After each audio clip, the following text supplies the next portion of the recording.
Bismillahirrahmanirrahim. Assalamualaikum warahmatullahi wabarakatuh. Alhamdulillah. Bapak Ibu, bagaimana kabarnya semua? Semoga selalu dalam rahmat dan bimbingan Allah Subhanahu wa taala. Senang sekali membaca banyak sekali testimoni-testimoni dari member channel Magnet Rezeki, dan itulah Allah Subhanahu wa taala. Ketika kita mendekatinya, maka Allah tidak segan-segan untuk memberikan rezeki yang berlimpah untuk Anda semua. Bagi Anda yang belum mendapatkan keajaibannya, bersabarlah. Dan bersabar di sini bukan berarti bersabar dalam kesusahan, tidak sama sekali Bapak Ibu. Tapi bersabarlah untuk menanti keajaiban Allah Subhanahu wa taala, ya. Seperti materi perisai rezeki, ketika perisainya sudah hilang, maka insya Allah rezeki akan berlimpah datang pada Anda semua. Bagi yang belum, bisa jadi mungkin coba teliti lagi. Siapa tahu masih ada perisai-perisai yang masih menghalangi rezeki Anda. Oke, Bapak Ibu, ketika saya membahas tentang perisai rezeki, ada yang bertanya, ya, dan materi ini adalah jawaban dari pertanyaan tersebut, ya.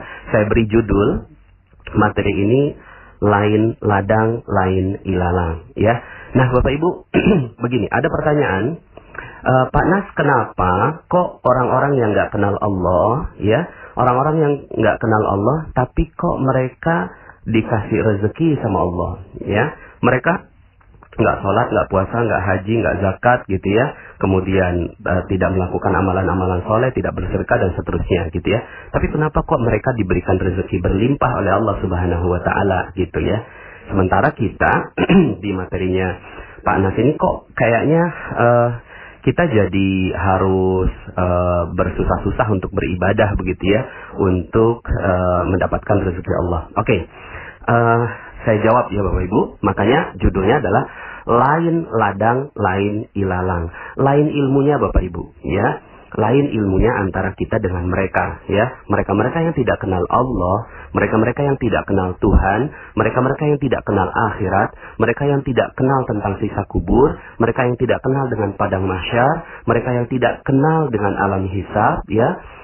Mereka yang tidak kenal dengan surga dan neraka, sepanjang hidupnya berbuat zalim Bapak Ibu, ya. Mereka sepanjang hidupnya berbuat kesalahan, kezaliman, kejahilan, ya.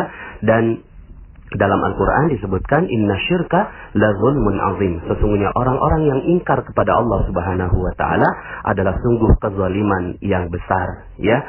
Nah, cuma orang-orang yang zalim ini Bapak Ibu, pernah mereka berbuat baik, betul nggak? Ya, mereka berbuat baik, Bapak Ibu. Mereka bikin handphone, mereka bikin mobil, ya, mereka bikin sarana-sarana kehidupan, gitu ya.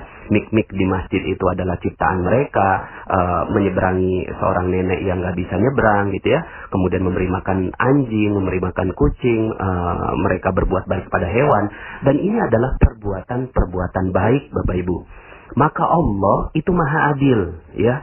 Allah maha adil. Allah itu memberikan kebaikan dan Allah maha membalas perbuatan baik, Bapak Ibu. Cuma, ya, orang-orang yang belum kenal Allah ini, Allah balas perbuatan baiknya di dunia, supaya di akhirat Allah tidak punya hutang lagi kepada mereka. Sepanjang kehidupannya di akhirat tinggal siksa demi siksa kepada mereka, ya.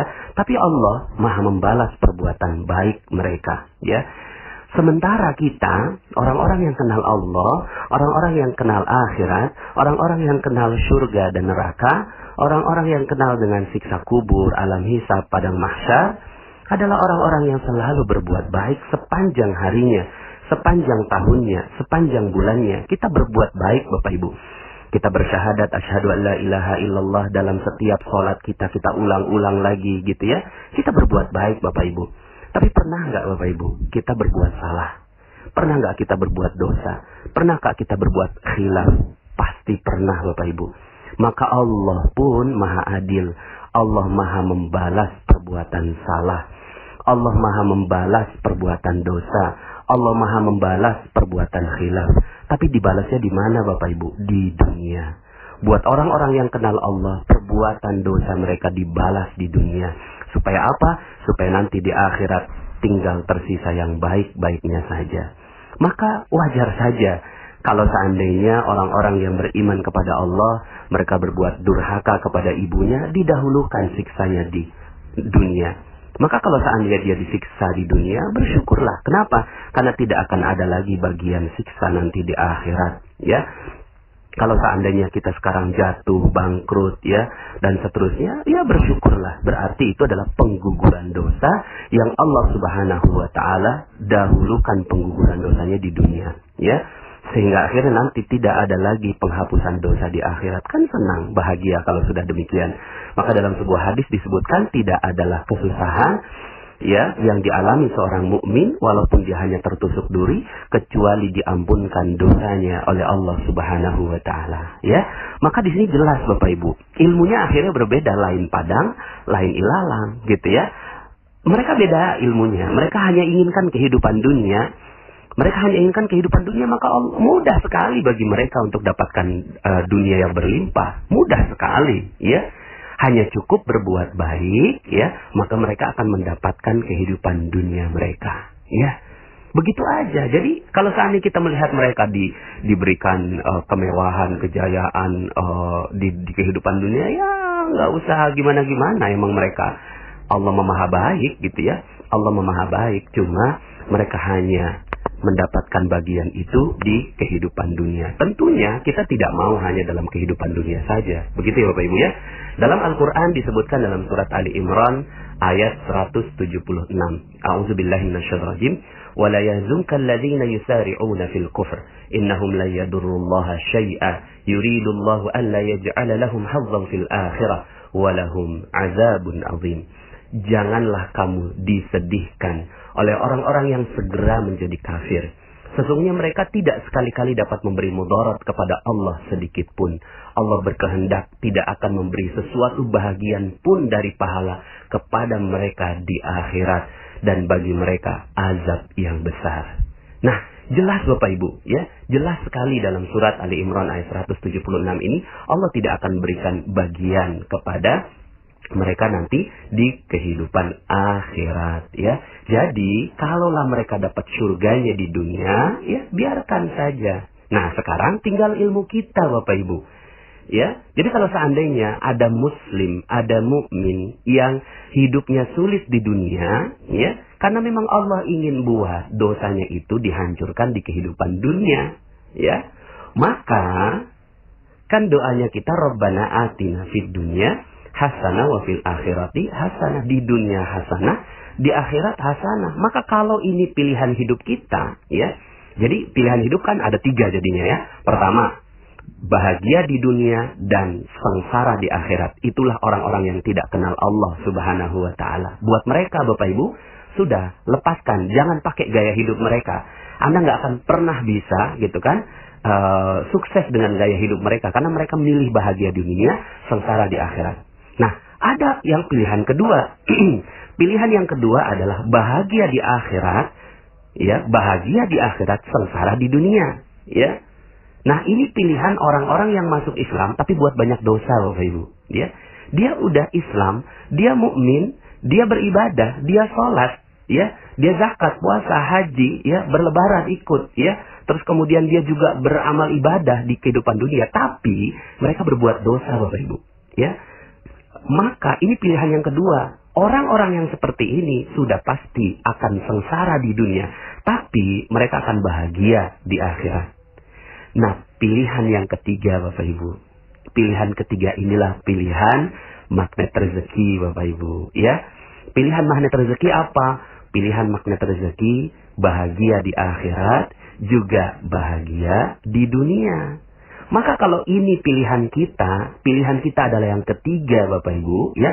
Kalau pilihan kita adalah orang yang ketiga, maka tidak ada pilihan bagi kita. Kecuali kita berhati-hati dari seluruh perisai-perisai dosa kita Bapak Ibu. Ketika kita berhati-hati dari dosa, ketika kita berhati-hati dari segala larangan-larangan Allah Subhanahu wa Ta'ala, maka Allah pasti akan membuat kejayaan, kemakmuran dalam kehidupan dunia, ya. Nah, sebagaimana dalam Al-Quran, dalam surat Al-Qasas dalam surat Al-Qasas ayat 77. Allah meminta kita untuk menjadi golongan yang ketiga, Bapak Ibu. Ya, Allah meminta kita untuk menjadi golongan yang ketiga. Apa bunyinya? A'udzubillahi minasyaitonirrajim. Wabtaghi fima ataqallahu ad-daral akhirah wa la tansa nasibaka minad dunya. Ya, dan carilah pada apa yang telah dianugerahkan Allah kepadamu kebahagiaan negeri akhirat. Jadi yang memang disuruh kejar tuh kebahagiaan akhirat, Bapak Ibu, ya. Memang udah visinya visi akhirat, tapi wala tansa nasibaka minad dunya. Tapi jangan kamu melupakan bahagian kenikmatan dunia. Tuh. Allah ingin gitu ya, kita untuk ambil bagian dari kehidupan dunia kita. Jadi kalau ada yang mau nikmati kehidupan dunia, hidupnya bagus, ya, kemudian berjaya, berlimpah, kaya raya, dan seterusnya dalam kehidupan dunia, akhirnya ilmunya berbeda, Bapak Ibu. Lain ladang, lain ilalang. Yang harus kita lakukan dalam kehidupan dunia ini akhirnya dua, Bapak Ibu. Pertama, berhati-hati dari seluruh dosa-dosa kita. Kenapa? Karena setiap dosa Allah akan balas di dunia. Ya, karena kita sudah pilih menjadi seorang mukmin. Allah akan balas dalam kehidupan dunia. Hati-hati Bapak Ibu, ya. Durhaka pada orang tua, suudzon kepada orang lain, atau buruk sangka kepada orang lain, kemudian keluh kesah kita dan seterusnya, itu nanti Allah akan balas dalam kehidupan dunia, Bapak Ibu. Maka nggak ada pilihan lain bagi kita. Kalau seandainya kita mau hidup enak, nikmat di kehidupan dunia, maka berhati-hati terhadap ini semua. Jadi ini nanti akan saya bahas pelan-pelan terus, perlahan-lahan nanti saya tambahkan dosisnya dalam ilmu magnet rezeki, Bapak Ibu. Nah, Allah juga buka di dalam Al-Quran surat ayat yang tadi, ya, wa ahsin kama ahsanallahu ilaik. Nah, ini rahasianya, ya. Rahasianya kalau mau hidupnya enak di dunia, kata Allah, berbuat baiklah kepada orang lain. Tuh. Wa ahsin. Berbuat baiklah kepada orang lain sebagaimana Allah telah berbuat baik kepadamu.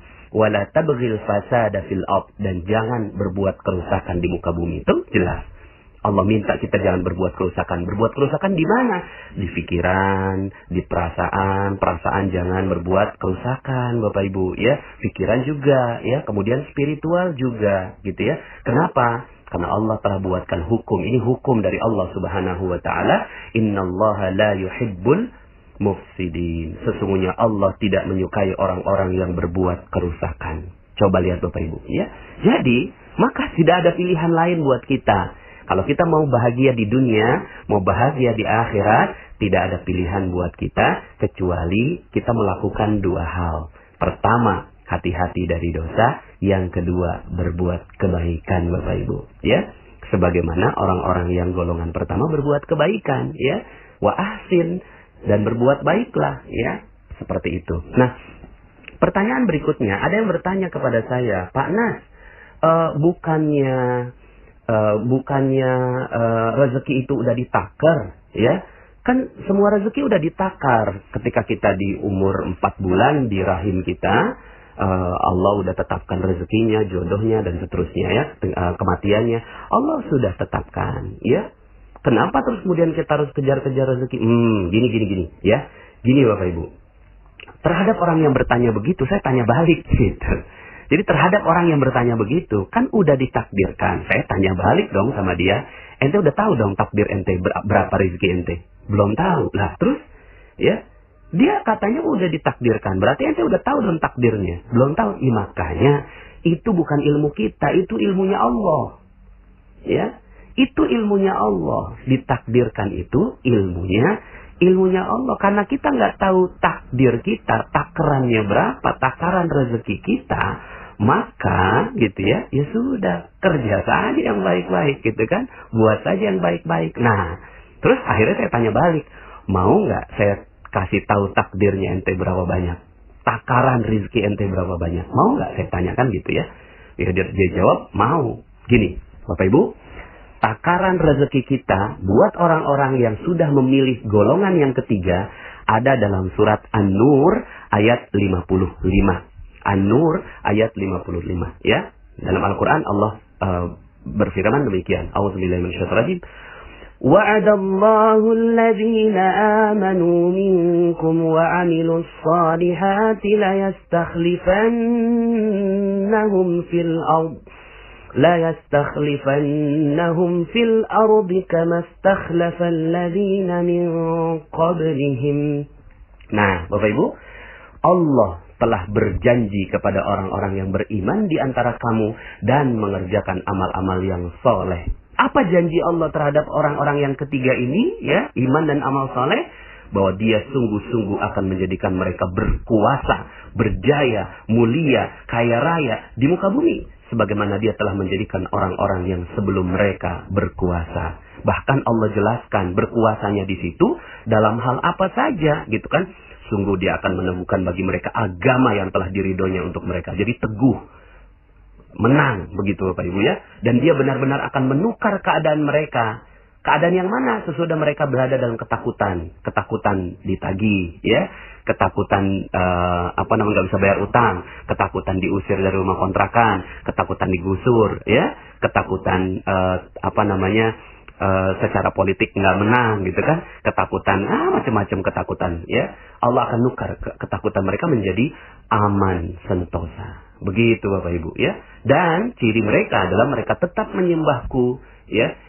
Ya'budunani la yusyrikuna bi syai'a. Mereka tetap menjadi golongan orang yang ketiga, enggak jadi golongan yang pertama Bapak Ibu. Mereka tetap menyembahku dengan tiada mempersekutukan sesuatu apapun dengan aku, ya. Wa man kafara ba'da dzalik fa ulaika humul fasiqun. Dan barang siapa yang tetap kafir sesudah janji itu, maka mereka itulah orang-orang yang fasik. Nah Bapak Ibu, ini janji Allah. Jadi takaran rezekinya orang yang beriman itu apa? Takarannya Allah kasih standarnya Nabi Sulaiman Bapak Ibu. Itu standarnya tuh, ya. Kama takhlafal ladzina min qablihim, sebagaimana diberikan kekuasaan kepada orang-orang sebelum kamu. Siapa orang sebelum kamu yang berkuasa? Ya Nabi Sulaiman, ya.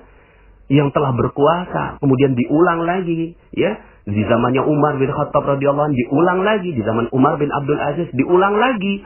14 abad kekhilafahan, ya, itu bertahan di muka bumi. Jadi Islam ini baru rendah itu 100 tahun Bapak Ibu, ya. Islam ini baru rendah 100 tahun, tapi sebelumnya dia berjaya. Kenapa berjaya? Karena mereka benar-benar beriman dan beramal soleh kepada Allah Subhanahu wa taala, ya. Jadi, jadilah golongan orang yang ketiga. Karena takaran rezeki orang yang ketiga, ini Allah berikan kejayaan, kemuliaan, kekayaan. Kalau seandainya sekarang Anda belum seperti itu, bisa jadi sederhana Bapak Ibu, sederhana saja. Cuma mungkin karena ada perisai-perisai yang pelan-pelan kita buka. Yuk sama-sama kita buka. Sama-sama kita buka di magnet rezeki. Mudah-mudahan pelan-pelan rezeki itu terbuka, ya. Nah, sampai akhirnya Allah Subhanahu wa taala ingin agar kita ini menunjukkan kekuatan magnet rezeki Bapak Ibu, kekuatan golongan ketiga, ya. Dalam Al-Qur'an surat Al-Anfal ayat 60, wa a'iddu lahum mastata'tum min quwwah. Dan siapkanlah untuk menghadapi mereka kekuatan apa saja yang kamu sanggupi. Baru kemudian kalau seandainya kita sudah bebas dari segala dosa, berbuat baik, beramal soleh, berkarya yang terbaik, maka insya Allah Allah akan berikan kekuatan kepada kita yang akan menggetarkan orang-orang yang tidak mau masuk ke dalam surga. Akhirnya, ya, gentar Bapak Ibu, orang-orang yang cuma mau dunia. Orang-orang yang cuma mau dunia aja, nggak mau akhirat, gentar ngelihat orang-orang yang beriman. Wah, luar biasa orang-orang yang beriman itu, ya. Udahlah dapat surga, udahlah dapat akhirat, ya, dapat bertemu dengan Allah, keridhaan Allah, dunia juga dapat. Akhirnya mereka pelan-pelan ngikut kita Bapak Ibu. Ngikutnya bukan untuk diperangi, tidak. Kita ingin menjadi rahmat bagi mereka, menjadi rahmat bagi semesta alam, ya. Bukan dengan cara yang sekarang ngebom nggak jelas Bapak Ibu.